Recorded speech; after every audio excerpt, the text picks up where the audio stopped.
चलिए क्वेश्चन को देखते हैं।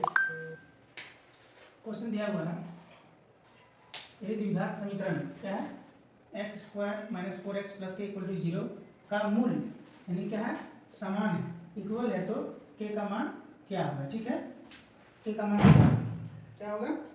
चलिए कुछ टर्म एंड कंडीशन को जानते हैं, उसके बाद ये क्वेश्चन सॉल्व करते हैं। कुछ टर्म एंड कंडीशन को देखते हैं। चलिए ये आपका है क्वाड्रेटिक इक्वेशन का फॉर्म। क्या होता है, x square plus B x plus C equal to 0। ये होता है क्वाड्रेटिक इक्वेशन का फॉर्म होता है। If b square minus 4ac greater than equal to 0 then above equation is क्या होगा, x equal to minus b plus minus root under b square minus 4ac upon 2a। ये कब होता है, जब b square minus 4ac greater than equal to 0 रहेगा। अब चलिए नेचर ऑफ रूट्स यानी कि मूलों की प्रकृति को देखते हैं। ठीक है, ये मेरा सिंपल क्या है, क्वाड्रेटिक इक्वेशन है। अब देखिए, if a not equal to 0 यानी कि ए आपका 0 नहीं होगा, तो मेरा डी इक्वल टू क्या होगा, डी इक्वल टू हो जाएगा आपका B square minus 4ac। D क्या है, मेरा विवेचक है, विवेक्तर है और विभेदक डी को बोलते हैं, डिस्क्रिमिनांट बोलते हैं डी को। ठीक है, अब देखिए कंडीशन ऑफ डिस्क्रिमिनांट यानी कि इसको डिनोट करते हैं डी से। इसका कंडीशन क्या है, पहला कंडीशन देखिए, इफ डी इक्वल टू 0, अगर डी 0 रहेगा तो मेरा क्या होगा, रूट वास्तविक होगा और समान होगा, यानी कि roots are real and equal. चलिए सेकंड टर्म को देखते हैं। ये कंडीशन मेरा क्या है, ये सेकंड कंडीशन है, फर्स्ट कंडीशन है। सेकंड कंडीशन है डी ग्रेटर देन 0, यानी डी जो है डिस्क्रिमिनांट अगर 0 से बड़ा होगा तो मेरा क्या होगा, रियल एंड अनइक्वल होगा, यानी कि वास्तविक और असमान होगा। थर्ड कंडीशन है इफ डी लेस देन 0, यानी कि डी 0 से छोटा रहेगा तो क्या होगा, मेरा रूट्स आर नॉट रियल, यानी कि अवास्तविक होगा, वास्तविक नहीं होगा। ठीक है,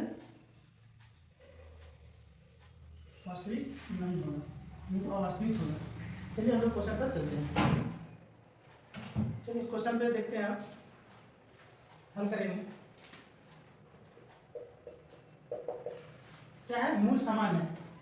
थ्री कंडीशन है, डी इक्वल टू अगर 0 रहेगा तो क्या होगा, इक्वल होगा, रूट क्या होगा, इक्वल होगा। अगर डी ग्रेटर देन 0 होगा तो क्या होगा, रूट अनइक्वल होगा, वास्तविक होगा और अनइक्वल होगा। एंड डी लेस देन 0 होगा तो क्या होगा, ये नॉट रियल होगा, यानी कि अवास्तविक होगा। ठीक है, ये तीन कंडीशन है। तो क्या बोल रहे हैं यहाँ पे कि समान है, मूल क्या है, समान है। मूल जब समान होगा तो डी इक्वल टू क्या होता है, 0। डी इक्वल टू क्या होगा, 0, तो डी इक्वल टू क्या होता है, बी स्क्वायर माइनस 4ac। तो डी इक्वल टू क्या करेंगे, 0, क्यों, मूल समान है। मूल क्या है, समान है, इक्वल है। ठीक है, मूल क्या है, यहाँ समान है, तो क्या हो जाएगा मेरा, b square minus 4ac equal to 0। अब यहाँ से देखेंगे, ये क्या है, ए है, ये किस फॉर्म में है, द्विघात समीकरण का फॉर्म क्या होता है, ए x square plus B x plus C equal to 0। तो एक्स स्क्वायर के बगल में जो होता है उसको क्या बोलते हैं, ए, यानी कि एक्स स्क्वायर कोएफिशिएंट ए और एक्स का कोएफिशिएंट बी और सी ए तो कांस्टेंट टर्म है। ठीक है, अब क्या करेंगे, इस सब का वैल्यू हम यहाँ पे पुट करेंगे। बी क्या है, -4 है, -4 का स्क्वायर माइनस है, और ए का वैल्यू क्या है, यहाँ से एक्स का कोएफिशिएंट यानी कि एक्स का गुणांक कितना है, 1 है, इंटू सी का गुणांक कितना है, के। ठीक, इक्वल टू 0। क्या होगा, ये मेरा 16 हो जाएगा, -4 के इक्वल टू 0। ठीक, इसको इधर ले आते हैं, तो 4 के इक्वल टू क्या होगा, 16, एंड के का वैल्यू क्या हो जाएगा, 4 से कटेगा, 4 4 16, के इक्वल टू क्या होगा, 4।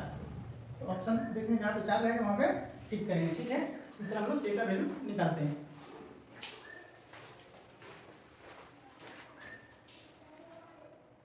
चलिए सेकंड नंबर क्वेश्चन को देखते हैं। सेकंड नंबर क्वेश्चन क्या हुआ है, द्विघात समीकरण, द्विघात समीकरण x square plus 7x plus 6 equal to 0 के मूलों की प्रकृति है, यानी कि अब पूछ रहा है, नेचर ऑफ रूट्स पूछ रहा है, मूलों की प्रकृति पूछ रहा है कि क्या होगा। ठीक है, देखिए ये किस फॉर्म में है, द्विघात समीकरण के फॉर्म में है। द्विघात समीकरण का फॉर्म क्या होता है, क्वाड्रेटिक इक्वेशन का फॉर्म, क्वाड्रेटिक इक्वेशन का फॉर्म होता है ए x square plus B x plus equal to 0। किस फॉर्म में है, क्वाड्रेटिक इक्वेशन के फॉर्म में है। तो एक्स क्या है, ए है, ए इक्वल टू कितना है, 1, बी इक्वल टू कितना है, 7, एंड सी इक्वल टू कितना है, 6। तो पूछ रहा है मूलों की प्रकृति पूछ रहा है, नेचर ऑफ गुड्स पूछ रहा है, ठीक है। तो डी इक्वल टू क्या होता है, D equal to b square minus 4ac कब होता है, जब ए मेरा 0 नहीं रहेगा, तब होगा क्या, D equal to b square minus 4ac। अब यहाँ से हम वैल्यू पुट करेंगे, बी का वैल्यू क्या है, बी का है मेरा 7 का स्क्वायर माइनस 4, ए का फिर कितना है 1 इंटू सी का कितना है 6। अब क्या करेंगे, 7 का स्क्वायर हो जाएगा 49 माइनस 6 का 24, ठीक है। अब क्या है 49 में 24 आएगा तो कितना होगा 25, डी कितना निकला 25 निकला। अब मूलों की प्रकृति हम कैसे निकालेंगे, इसका 3 कंडीशन है, ठीक है। 3 कंडीशन क्या क्या है, पहला कंडीशन अभी बताएं थोड़ा देर पहले, पहला कंडीशन है इफ बी इक्वल टू 0, ये क्या होगा, समान होगा, वास्तविक और समान होगा, वास्तविक और समान होगा, और समान होगा, ठीक है। दूसरा कंडीशन है if b greater than 0, then क्या होगा, वास्तविक और असमान होगा, और समान होगा। और तीसरा क्या है, डी लेस देन 0, यानी कि डी 0 से छोटा, तो क्या होगा, वास्तविक नहीं होगा, वास्तविक नहीं होगा, वास्तविक नहीं, यानी कि असमान होगा, ठीक। अब देखिए यहाँ कौन सा फॉलो हो रहा है, देखिए डी इक्वल क्या है 25, यानी कि 0 से बड़ा है, तो क्या होगा, वास्तविक और असमान होगा, क्या होगा, वास्तविक और असमान। ऑप्शन में क्या है, वास्तविक और असमान, ये डी हो जाएगा, ठीक है। हम लोग इस तरह क्वेश्चन सॉल्व करेंगे।